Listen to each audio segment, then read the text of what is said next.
이어서 간추린 소식입니다. 농림축산식품부는 농림사업 관리 시스템을 다시 만드는 차세대 농림사업 통합정보시스템 구축 사업이 예비 타당성 조사를 통과했다고 최근 밝혔습니다. 총 사업비는 1,446억 원으로 구축비가 705억 원이고 5년간 운영 유지비가 741억 원입니다. 농식품부는 내년부터 2025년까지 시스템 구축을 추진할 예정입니다. 차세대 시스템은 인공지능 기술을 활용해 농민들에게 농림사업 서비스를 제공할 예정입니다. 또 보조금 부정수급을 검증할 수 있는 체계도 단계적으로 마련될 예정입니다. 전국농민회 총연맹은 최근 성명서를 내고 국회는 농업 예산이 국가 전체 예산에서 차지하는 비중을 5%로 확대하라고 촉구했습니다. 정부가 국회에 제출한 내년도 농식품부 예산 및 기금 운용 계획안 총 지출 규모는 17조 2,785억 원으로 전체 예산 대비 2.7%에 불과합니다. 이에 전농은 소비자 물가 상승률에도 한참 못 미쳐 실질적으로 삭감이나 다름없다고 지적했습니다. 전농은 정부가 제 역할을 못하면 국회가 역할을 해야 한다고 강조했습니다. 농협중앙회는 사랑의 집고치기 농가 희망봉사단과 경기농협 임직원 등 200여 명이 최근 경기 광주시 9개 농가를 대상으로 시설 개선 봉사활동을 실시했다고 밝혔습니다. 대상 농가는 지난 8월 집중호우로 주택 피해를 입은 곳으로 봉사활동 참여자들은 지붕 수리와 창호 교체 등에 힘을 보탰습니다. 한편 이날 봉사활동에는 이성희 농협중앙회장과 소병훈 국회 농림축산식품해양수산위원장이 참여해 광주시 정지 1위 마을 주민들과 간담회를 갖고 마을회관에 가전제품과 생필품 등을 전달했습니다. 공짜 휴지나 쌀을 미끼로 노인들을 불러 모은 뒤 특정 업체의 식품을 마치 의학적 효능이 있는 것처럼 속이고 바가지를 씌워 판매한 일당이 제주도 자치경찰단에 검거됐습니다.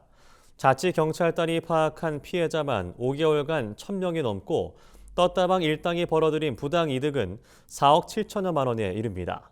고정근 제주도 자치경찰단 수사과장은 이번 사건은 노인 등 사회약자를 대상으로 한 악질 범죄로 부당 이익금 환수를 위해서도 법원 추징 절차를 진행할 예정이라고 밝혔습니다. 전라남도는 강진 귀리가 농작물 재해보험 신규 품목으로 선정됐다고 최근 밝혔습니다. 귀리는 벼를 수확한 후 가을에 심어 이듬해 5월 말부터 6월 초까지 수확하는 월동 식량작물로 강진군에선 250개 농가가 900헥타르 면적에서 재배하고 있습니다. 2023년부터 농작물 재해보험 품목에 강진귀리가 신규 도입됨에 따라 10월부터 농업정책보험금융원에서 보험상품 개발이 추진되고 있습니다. 대구지방국세청이 대구 농수산물 도매시장, 일명 매천시장 화재 피해 상인들에게 세금 납기 연장 등의 세정 지원을 추진합니다. 대구국세청은 피해 상인들의 법인세와 종합소득세 신고와 납부 기한을 최대 9개월 연장하고 세무조사 착수를 중단하거나 연기할 방침입니다. 또 사업용 자산 등을 20% 넘게 상실한 경우에는 상실한 비율에 따라 소득세와 법인세 세액을 공제하기로 했습니다. 경기 남부 지역 5개 도시들이 경계 지역 산불 예방에 협력하기 위한 업무 협약을 체결했다고 최근 밝혔습니다. 협약을 체결한 시는 경기 수원, 용인, 화성, 안산, 의왕시로 이들 5개 도시는 시 경계에 산불이 발생하면 산불 진화 헬기와 인력을 지원하는 등의 공조 체계를 유지해 나갈 예정입니다. 이번 협약은 지난 3월 광교산 산불 당시 인근 지역에서 진화 헬기를 투입해 대형 산불을 막았던 사례를 계기로 상시 협력 체계를 구축할 필요성이 있다고 판단해 추진됐습니다.